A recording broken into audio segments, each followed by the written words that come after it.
ដូចយើងមានដំណើរជីវិតខុសៗពីគ្នាយើងអាចដូចគេហើយគេក៏មិនអាចដូចយើងបានដែរ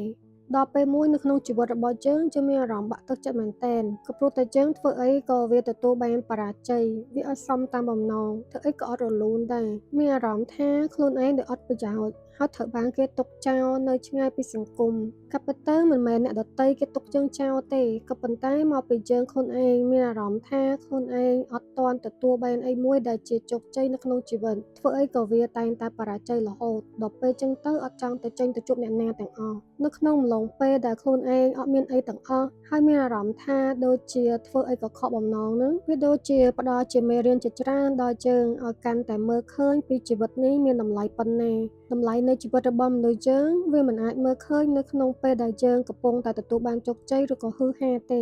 ប៉ុន្តែវាអាចមើលឃើញច្បាស់នៅពេលដែលយើងកំពុងតែគ្មានអ្វីទាំងអស់វាដូចជាពង្រឹងឲ្យយើងកាន់តែមានភាពអត់ធ្មត់នៅក្នុងជីវិតកាន់តែចេះតស៊ូកាន់តែកាន់ននាជាមួយនឹងក្តីសុបិនរបស់ខ្លួនឯងគ្រប់កលៈទេសៈដែលយើងបានជួបប្រទះវាដូចជាពង្រឹងឲ្យយើងកាន់តែក្រោកឈរឡើងវិញតតាំងជាមួយនឹងឧបសគ្គក្នុងជីវិតឲ្យយើងកាន់តែក្លាហានអង់អាចរឹងមាំជាងពីមុនហើយចេះសម្រេចចិត្តបានច្បាស់លាស់ទៅធ្វើអ្វីមួយដែលយើងស្រឡាញ់ពិតប្រាកដមានន័យថាយើងមានអ្វីដែលជាគ្រឹះនៅក្នុងជីវិតរបស់យើង